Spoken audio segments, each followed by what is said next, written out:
Want to take you to Hollywood now. We're continue following that breaking news. The son of famed director Rob Reiner and his wife Michelle is now under arrest. Rob Reiner spent his life telling stories about family, justice, and consequence. But this time, the story was real, and it unfolded far from any camera. When the words life imprisonment became tied to his own family, everything changed. A quiet home, a long history, and a moment that led to a sentence no one can undo.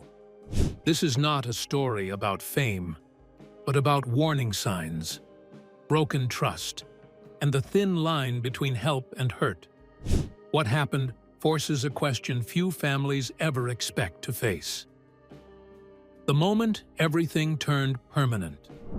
The events that unfolded in mid-December 2025 marked a sudden and devastating break from everything the public believed about the Reiner family. On Sunday, December 14th, Rob Reiner and his wife, Michelle Singer Reiner, were found dead inside their Brentwood home in Los Angeles. Authorities later confirmed that both had been stabbed. The discovery immediately set off a homicide investigation, turning a quiet residential neighborhood into the center of national attention. According to law enforcement sources, it was the couple's daughter who found their bodies and alerted authorities. Police arrived at the scene in the afternoon and quickly determined that the deaths were not accidental. The confirmation of a double homicide involving one of Hollywood's most recognizable figures sent shockwaves through the entertainment industry and beyond. Within hours, tributes began pouring in, even as basic facts were still emerging. What made the tragedy especially jarring was the absence of any public warning signs. There were no reports of threats, no known history of violence associated with the home, and no indication that the Reiners were in danger. Neighbors described the family as active and familiar, often hosting gatherings and engaging with those around them. The idea that such violence could occur inside a home long associated with warmth and stability was difficult for many to process. While investigators were in the process of securing the scene, the available information was very limited. The officials were very cautious in their public communications and only confirmed the most essential details while stressing that the probe was still active. The caution was intentional, but it also caused the public to feel confused about the nature of the act, which was very sudden and very brutal. The difference between Rob Reiner's public image and the manner of his death was unsettling. The night was a turning point for the Reiner family and for the storytelling as well. What the story started as, a mourning over the past celebrated film director and his spouse, soon turned into something darker and more complicated. Questions took over the place of mourning. Confusion succeeded shock. The attention shifted from who Rob Reiner was to what had happened in his house. The news was met with the utmost incredulity by Hollywood. The man and the wife were talked about by friends and acquaintances as nice, unselfish, and very much in love. Sorrowful public figures, fellow creators, and longtime partners in projects requested privacy and restraint while showing their sympathy. During the heated emotions, there was still a mutual consensus that the truth would take some time to come out. When the day was over, there was one thing that could not be denied. A new era had dawned. A family once regarded as a role model in terms of unity and stability was drawn into the spotlight of a harsh legal battle. The sense of security that came with their residence had been disturbed, and the saga of the Reiners had turned out to be tragic and unexpected to anyone. A family known to the world. For decades, Rob Reiner and Michelle Singer Reiner were known as more than just Hollywood figures. They were seen as a steady presence in an industry often defined by instability. Rob Reiner's career placed him firmly in the public eye, first as an actor on All in the Family, and later as one of the most influential directors of his generation. Films like The Princess Bride, When Harry Met Sally, Stand By Me, and A Few Good Men made him a household name, while his public advocacy and commentary kept him visible well beyond the screen. Michelle Singer Reiner, while far less public, was equally respected within creative circles. As a producer and longtime partner, she supported Rob's work while maintaining a lower profile. Their marriage, which began in 1989, was often described as strong and enduring. Together, they built a family life that appeared balanced, supportive, and deeply connected, even as Rob's professional life continued to expand. The Reiners were together quite often in photographs at premieres, charity events, and industry gatherings, which gave a stronger sense of a very close-knit family. They were parents to 3 kids, Jake, Nick, and Romy, plus Rob's daughter, Tracy, from his earlier marriage to Penny Marshall. Public occasions revealed the couple's intimacy and comfort rather than distance and formality. There was no feeling of separation or conflict in how the family portrayed itself. Nick Reiner was, most of all, a known figure. He made public appearances with his parents at different times and collaborated with his father on the film Being Charlie, a project that drew inspiration from Nick's own addiction issues. Both Rob and Nick have been candid in previous interviews about the challenges they went through as a family, focusing on honesty and effort instead of perfection. The discussions portrayed their relationship as complicated but loving, rooted in the willingness to understand and support each other. To the outside world, the Reiner family was a rare breed in Hollywood, a long-lasting family. Rob and Michelle were married for over 30 years, kept their kids away from the media's eye most of the time, and were a generous and kind couple. Friends, neighbors, and co-workers very often characterized them as friendly and very much involved in the community. Their neighborhood in Brentwood regarded them as very close and non-celebrity-like persons rather than as distant and glamorous ones. This public image made the following events particularly hard to understand. The Reiners were not the type of people who would be involved in juicy gossip or who would keep their lives secret. Their lives, though very much private in certain aspects, did not indicate any kind of unrest or threat. They looked, by all outward signs, to be very well established and connected, both as persons and as a family. It was the very perception that made the calamity so surprising. The recent death would only deepen the heartbreak and raise questions that would soon lead investigators in a direction few were prepared to accept: the arrest of Nick Reiner. As investigators worked through the early hours following the discovery of Rob and Michelle Reiner, the case moved with unexpected speed. By Sunday night, attention had turned toward their son, Nick Reiner. According to law enforcement sources, Nick Reiner, 32, was taken into custody just hours after his parents were found dead. The arrest marked a devastating shift in the narrative, transforming a story of loss into one of disbelief and profound shock. Authorities stated that Nick Reiner was not at the Brentwood home when his parents' bodies were discovered. Investigators believe he left the residence sometime after the stabbings. Using information gathered during the initial investigation, police were able to locate him later that evening near the University of Southern California. He was arrested without incident and taken into custody by the Los Angeles Police Department. The news of his arrest sent waves through the public and media alike. The idea that the son of a beloved Hollywood figure could be connected to such a violent act was difficult to grasp. For many, the arrest reframed the tragedy entirely. This was no longer a case involving an unknown suspect or external threat. It was a family matter, deeply personal and deeply painful. Nick Reiner was booked on suspicion of slaying and initially held on a high bail amount before authorities confirmed he was being held without bail. Police officials later stated that they believed Nick was responsible for the deaths of his parents, though they did not immediately release details about how they reached that conclusion.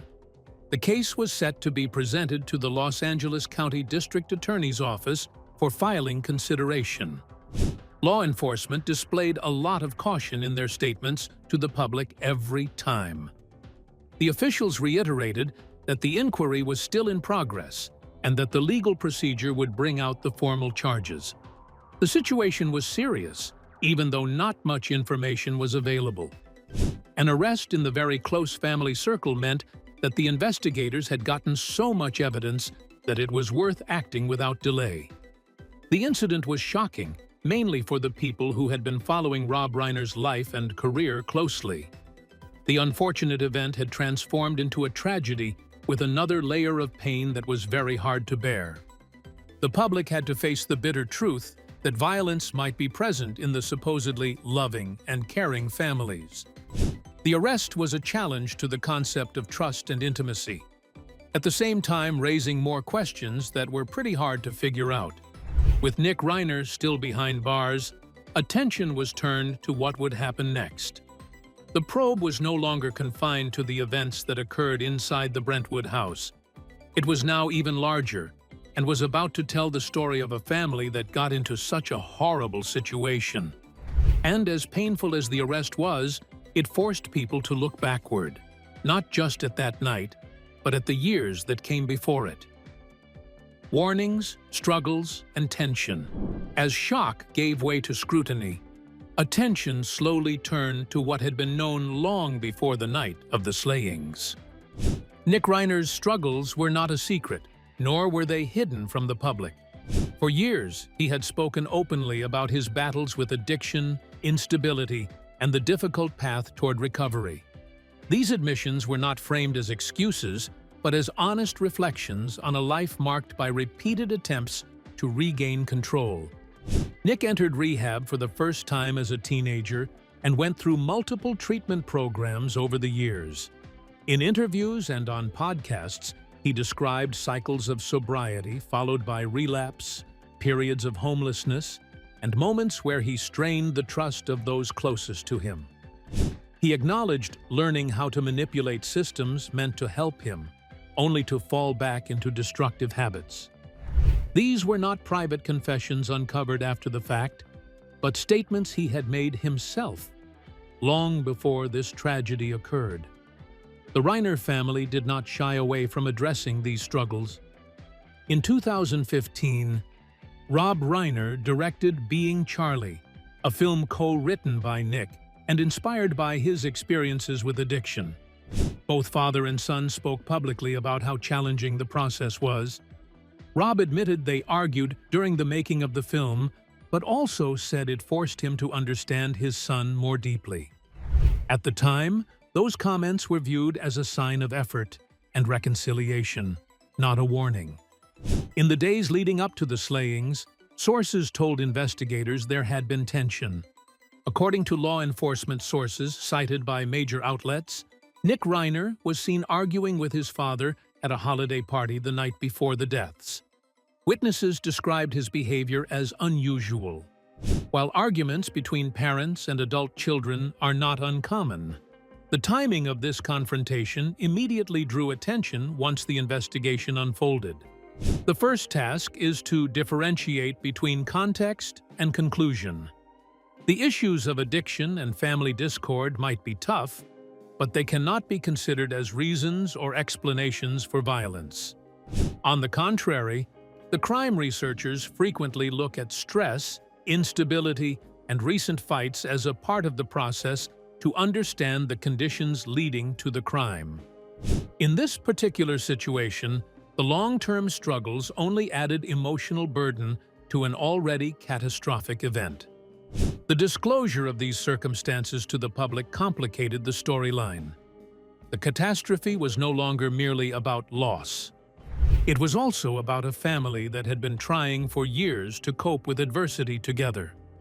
Rob and Michelle were generally regarded as very young and supportive parents who, in fact, did help their son through his regression.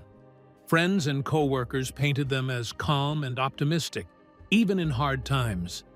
In retrospect, These hardships did not clearly indicate the future. There were no public announcements concerning fear or danger coming very close. Instead, it was the revelation of a family under stress that was attempting to keep itself together through a problem that was quietly faced by many families. The only difference was the visibility. When the disaster occurred, the family's past struggles were no longer just private history. They were now part of a larger attempt to see how love could coexist with tension, vulnerability, and unresolved pain, and how, in this case, these factors had a role in an event nobody would have ever expected. But understanding the past did not stop the legal system from moving forward. From investigation to courtroom, once Nick Reiner was taken into custody, the case moved into a new and far more formal phase. What began as a homicide investigation quickly shifted toward legal accountability. Law enforcement completed its initial work and prepared the case to be reviewed by prosecutors, marking the transition from police findings to judicial process. At this point, the focus was no longer on discovery alone, but on whether the evidence met the legal standard required to move forward in court. Nick Reiner was booked on suspicion of slaying and held without bail, a decision that underscored the seriousness of the allegations. Authorities confirmed that the case would be presented to the Los Angeles County District Attorney's Office for filing consideration. This step is critical in any criminal case, as prosecutors must evaluate whether charges can be formally filed and what those charges should be. Until that decision is made, details often remain limited, leaving both the public and the family in a painful state of uncertainty. Courtroom proceedings are governed by rules that differ sharply from public conversation.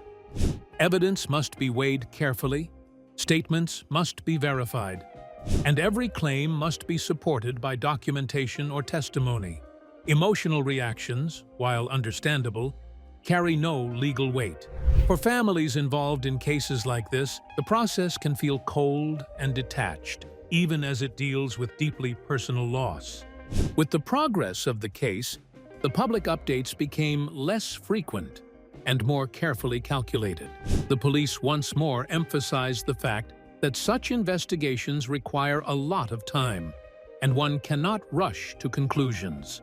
This restraint was unsuitable for some who desired immediate clarity.